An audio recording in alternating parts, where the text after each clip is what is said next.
Well, hello, my beautiful Cancers. Thank you so much for having patience, but you guys already know me, so I feel like it's okay. I'm not saying that it's okay that I should do it all the time, but you know that I get caught up and things happen and life happens, and I'm trying to keep a schedule. So, welcome everyone. For those of you that don't know me, my name is Cindy. I am the modern day spiritual advisor. I use multiple modalities, including astrology, tarot, mediumship, all kinds of stuff to help you on your path. So, my gorgeous ones, I know it's the middle of October. I'm going to finish out October's readings, and then I'm going to do November's in the next couple of days. Also, I want to tell you that what I'm saying is not going to match up to what you're seeing me because it's lagging. And I took it out in the other videos, and it just doesn't seem right that you can't see me. So, or the tarot cards when I do the tarot part. So just bear with me. I'm on travel, so I don't have all my camera equipment or the right ones. My batteries keep like draining after 5 minutes. So anyway, that's all stuff you don't really need to be bothered with. So I'm really excited because with everybody, I've been talking about this Pluto because Pluto went direct at the beginning of October. It was retrograde April. Now, Pluto is this underlying sort of soul's path, and wherever Pluto is in your chart is where you sort of leave your legacy, right? You guys have it, and then where you have it in your chart, and then where we have it transiting, which means where it's going over now during our lifetime, in this part of your life has been in the seventh house. Now, my gorgeous Cancers, this is why I connect so well to you too. Not just because I have my Cancers around me. My sister's a Cancer, my nephew's a Cancer. I've got Cancer friends; they're Cancers around me.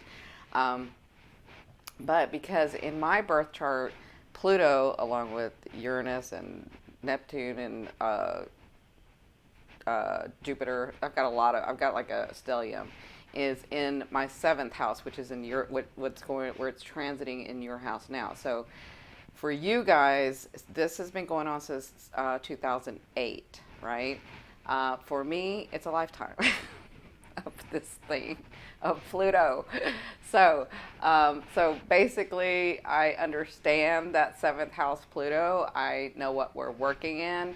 Now, I'm going to do a Pluto series, and I'm really excited to talk to you guys about the Pluto series because if I know any house where Pluto's in the most, it would be this house, right? Because for my lifetime, I have had these things happen, and what I'm trying to understand and what I'm trying to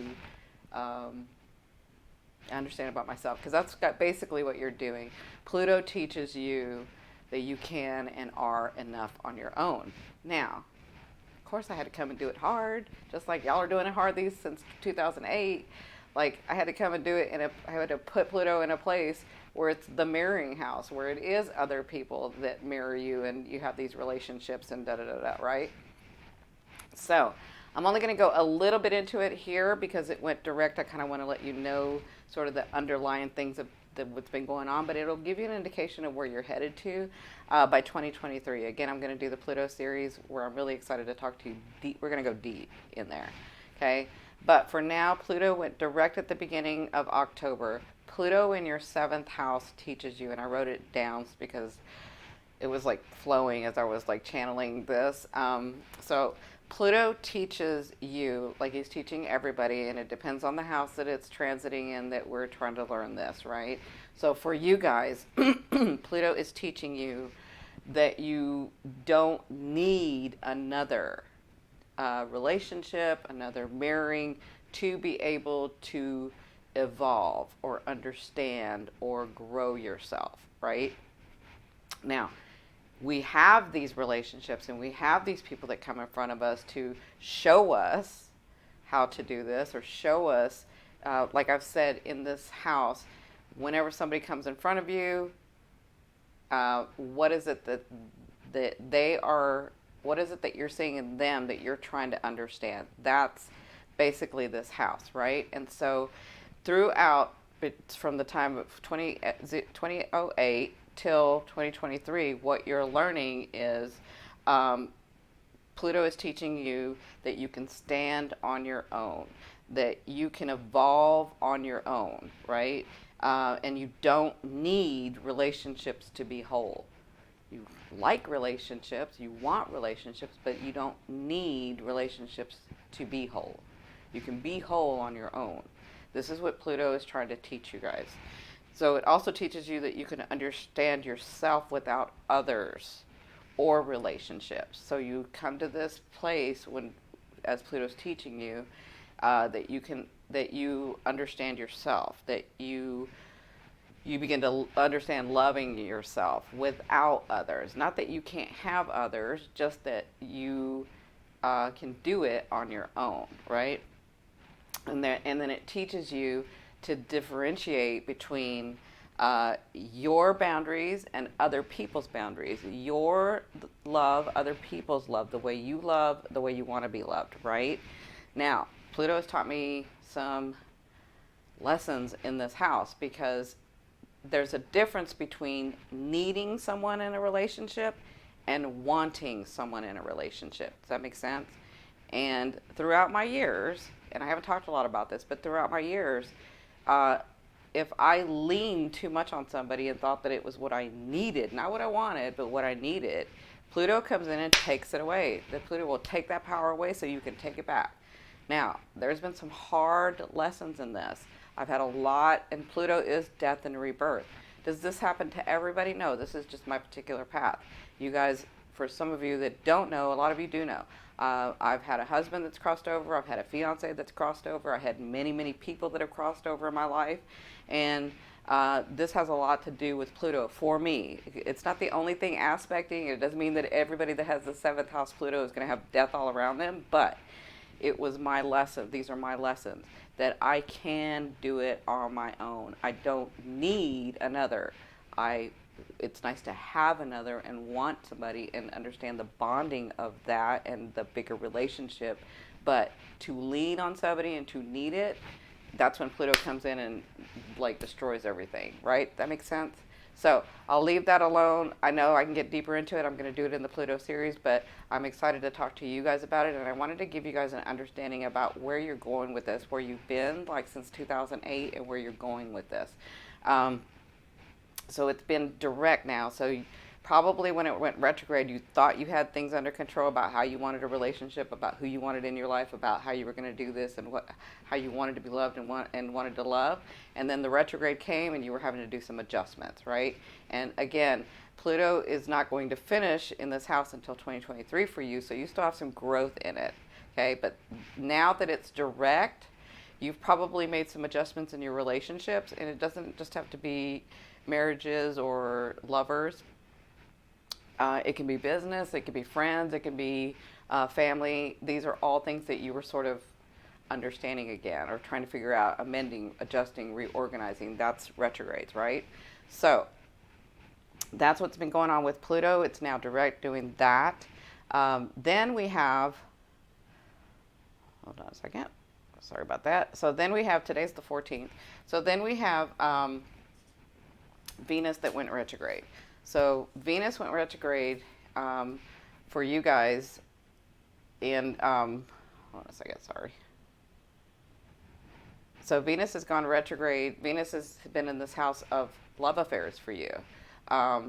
Relationships and love affairs and love have been on your forefront for a long time, and they should be. That's what it should be for you guys, because that's what you're trying to understand. So Venus is in this house of creativity, of creating something that you want, creating something from your heart. And the 5th house also teaches you how to receive love, right? It's love affairs. But anything that you're creating from your heart, or giving love, sorry. So giving love. So anything birthing from your heart is what this 5th house is about. Now Venus is in there. Venus is the planet of love, luck, and money.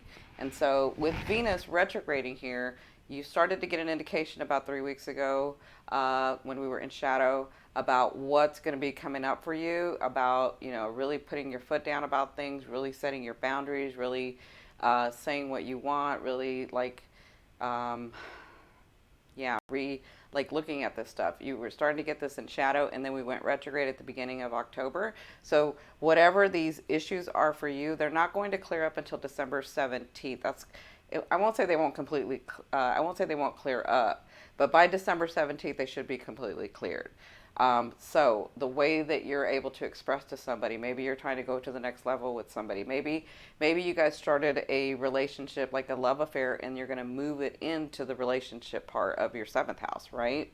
And so that's what Venus retrograde is doing going on. I'm going to do a Venus retrograde series as soon as I finish all of the October, November. So probably at the end of the week.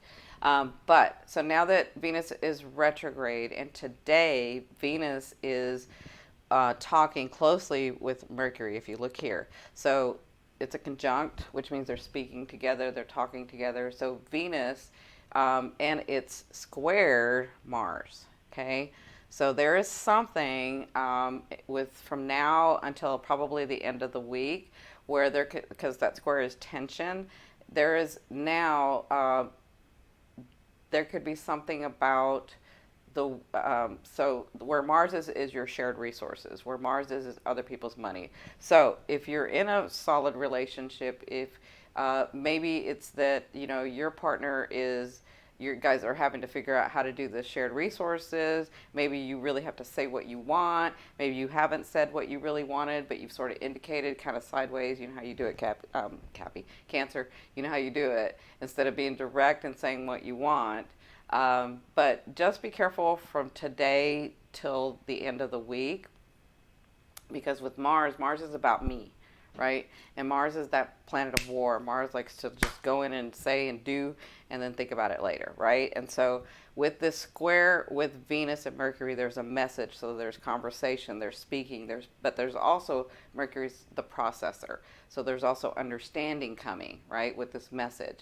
So this message could be about whatever you're dealing with that you're creating from your heart, or it could be a love affair that you're dealing with, that there could be some tension of you saying what you want, or maybe that person saying what they want and offending you, or maybe you saying what you want and offending them.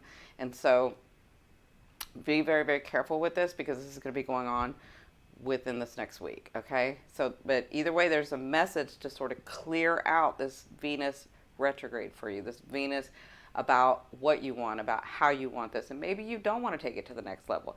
Maybe you just want to date. Maybe this person is trying to take it to the next level and you don't want to take it to the next level, but you just want to keep that person in this fifth house. You don't want to take them to the seventh house, right? So this, by the end, by December 17th, you'll really be sort of figuring that out and finalizing that, okay? And so that's what's going on from now until the end of the week. And then where is it? So on this day also, from today till the 17th, I think. Hold on. No, I think it's the 16th. Yeah. So from today to the 16th, not only do we have that square going on and Mercury talking to Venus and talking to Mars, right? We have Saturn trining Uranus. So Saturn trining Uranus has to do with your groups, your networking. It is the support. It supports your 10th house, which is your career, right? And so Saturn trining, if you look here, here's Saturn, and he's trining Uranus in this house of yours, in this house of groups, in this house of internet, in this house of networking, in this house of gains, right? And so Uranus, likes to come in and move things, but it's to liberate you. It likes to shock and awe, but he likes to shift so that he can liberate you. So with this trine, there's an opportunity with relationships, because this is your seventh house, with relationships, with this thing that you've been working on with Saturn, there's an opportunity for this to change. Either you're going to get the position, you're going to get the better position, maybe you don't get that position, but you get another position, and that position turns out to be an even better position than what you thought. Maybe you get a different job than what you thought you were going to get, but that turns out to be a better thing.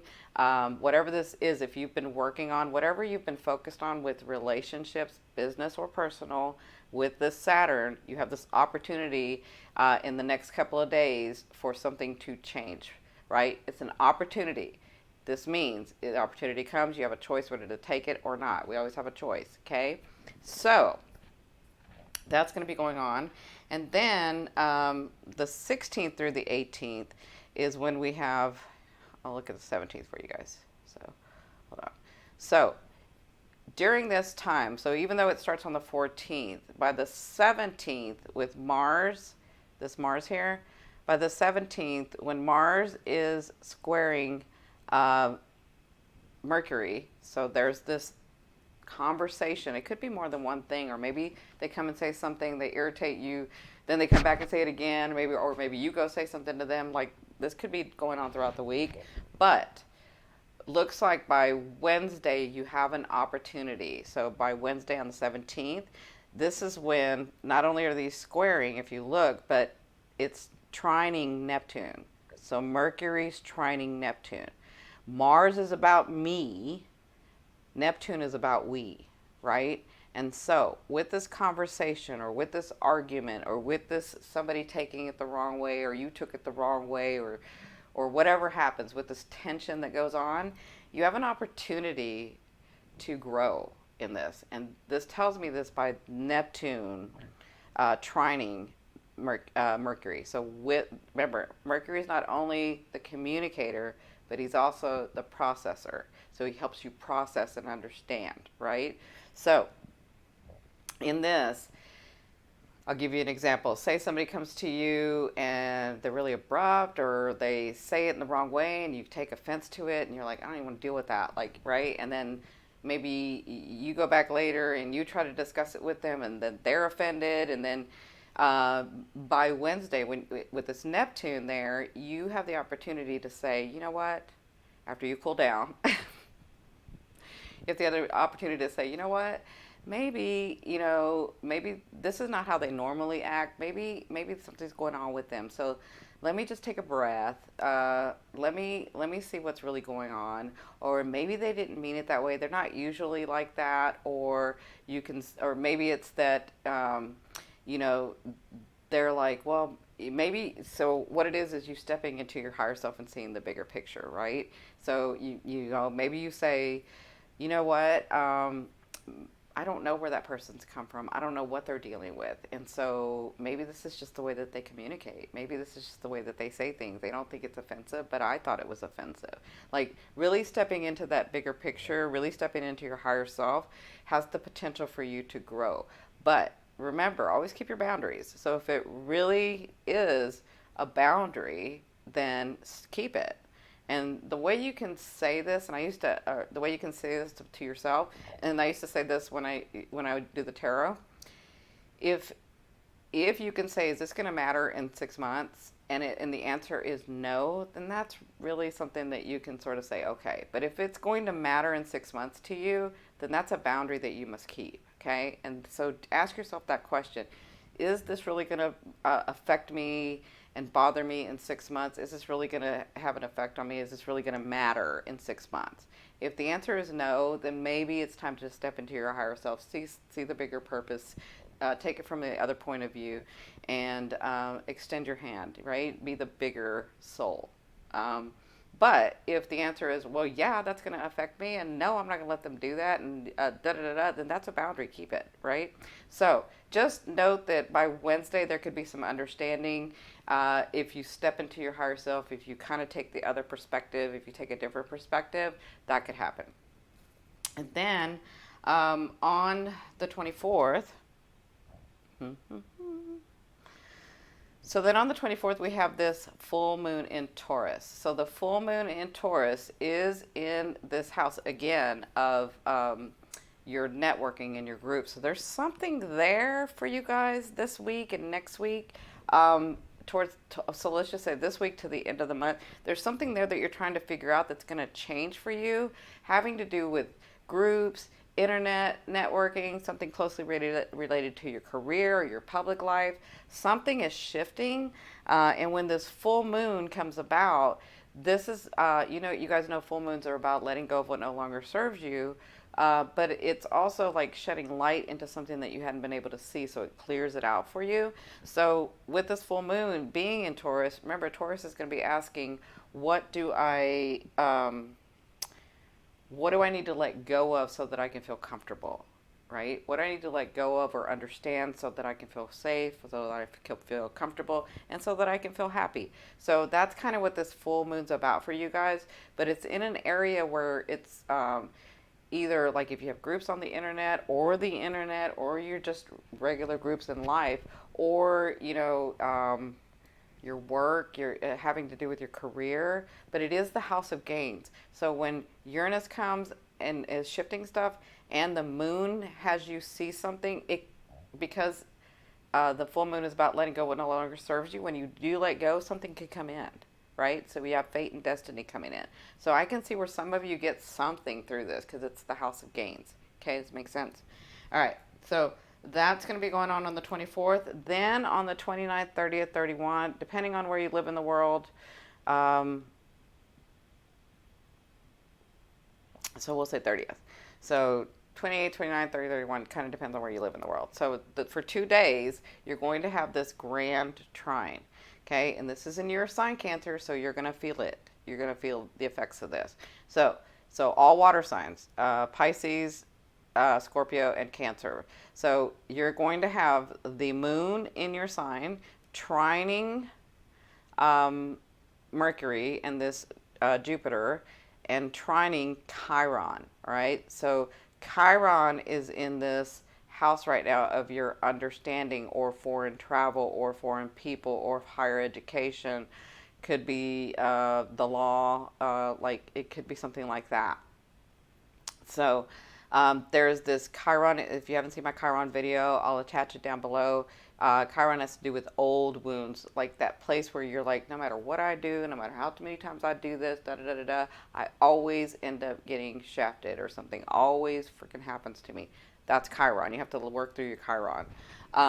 So there's something about this old wound of yours having to do with your emotions, because it's the moon in your house, right?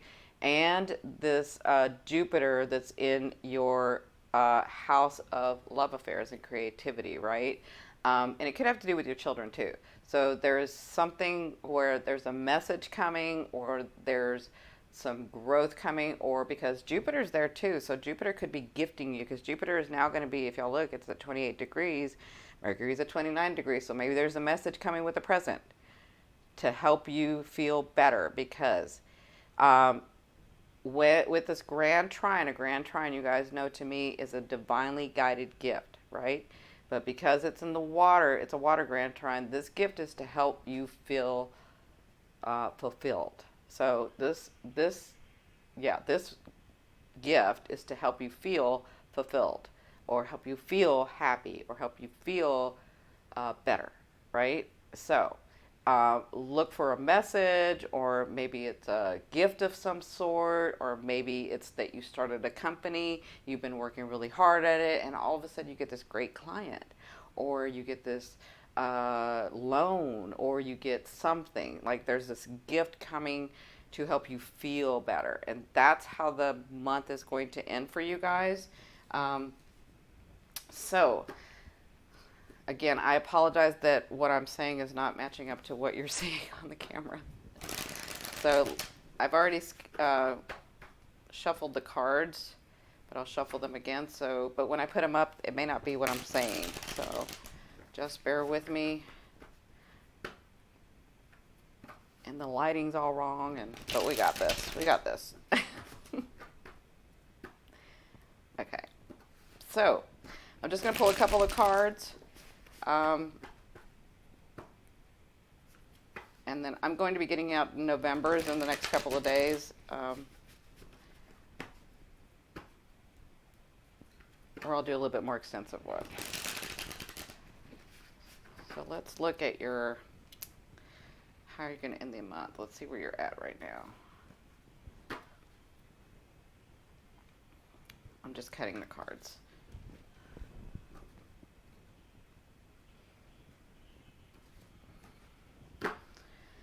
Okay, so where are you at? What are y'all doing? So you guys have the Four of Cups. So for some of you, well, for a lot of you, I mean, I'm hearing it in different ways, but for a lot of you, I'm hearing, That's what I'm hearing, like, So the Four of Cups is about being melancholy. That's the word they use for this, but it's more about like, it's just like it just got so overwhelming, and you've done so much, and things hadn't come through, and you're so discouraged. That's the word. Like you're discouraged, and you don't want to put any more effort into this because you're so tired, and every time I do, it doesn't go well, or it hasn't happened the way it should, or da da da da. Like maybe not even discouraged, maybe disheartened. Disheartened. So there's a mixture between discouragement and disheartenment, right? So that's kind of what I'm feeling that you're feeling right now. And so when we get this card, Spirit's saying it's okay to, it's absolutely okay to be here. Absolutely. Give yourself permission to be here. What you don't want to do is be here and then be worried that I'm not doing enough. I never get anything done. I can't get myself in this situation because then I get too depressed and can't get out of it. Like, you don't want to do that, right? So they're saying if you're here, allow yourself to be here. Allow yourself to feel it. Allow yourself some love and some tenderness and some light, right? And so if you're here, just be here, okay? Time will pass. You'll get through this. But if you're feeling this way, it's okay. Allow yourself to do it, okay? So their advice, let me pull that card. So their advice moving forward, because when they gave us this card, they were saying that to you guys. But their advice moving forward is the Queen of Swords. You guys know I love this queen. She is, oh my God, she is the bomb. Okay, so she has been through so much, through so many losses, through so many traumas. And she's a warrior, and she's a graceful warrior at that. So she knows when to let something go. Sometimes she can get in this where she lets too much go. So, but she is very courageous and very brave and very. I think it's because she's just been through so much that she's like, I don't have time for that. Like, I already know what that is. I've seen that before, and I'm not doing that. Like, she's gotten into that, and so them moving forward, Spirit's advice and you moving forward for some of you is to, there are some things in your life that you need to let go, okay? They're not going to change. You're trying to change another person's consciousness or another person's free will, and that is not going to happen. What you can do is say, why is that person that way? And why am I reacting the way that I'm reacting to that person, right?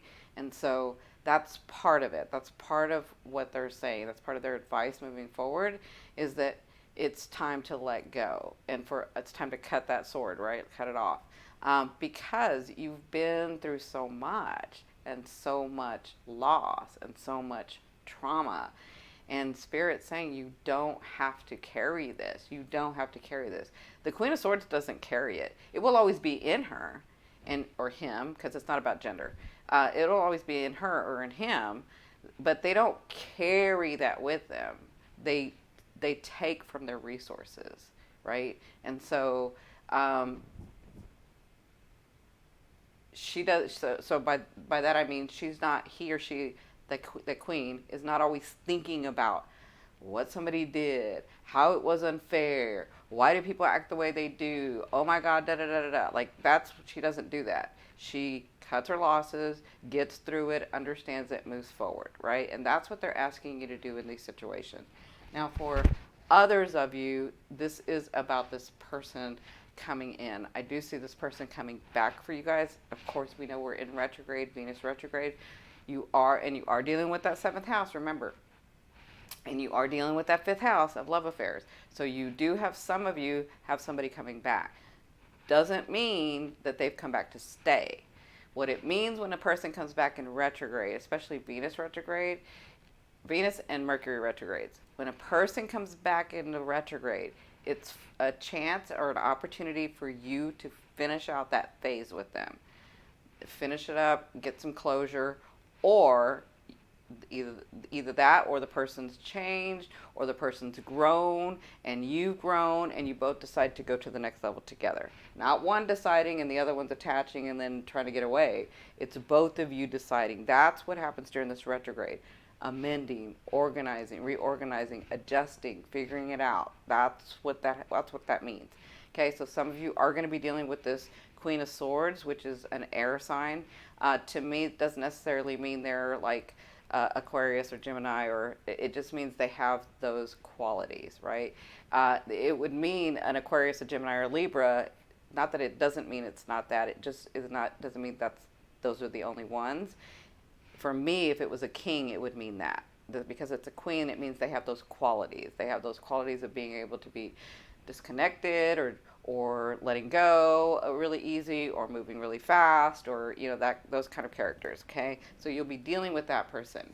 Now, how are we going to end this out? You have the Ace of Pentacles, which I love for you guys. So the Ace of Pentacles. The Ace of Pentacles, is a nice, beautiful start. It's a start. When it's a Pentacles, it has the potential to get very grounded and grow into something big. But it depends on you. What are you going to do with this start? What are you going to do with this ace? Are you going to put forth the effort? And because you have your 11th house, your 7th house, and your 5th house really lit up, it kind of depends on, this could be your work, this could be a lover, this could be a relationship, this could be a business partner, or a love partner. It kind of depends. But whatever this new start is, whatever this focus has been, it's a start. Now, whatever you do with that, it has the potential to ground and grow into something big. So I love that for you. If it's about money, it looks like you do have the start of money coming in again. Okay? So my gorgeous ones, I love you, love you, love you. Thank you so much for being patient with me. Yeah, really patient with me. Thank you. So I'm going to try to just sort of let this end out. So I'll be quiet here. Please be sure to like, share, and subscribe. And I will see you in a couple of days.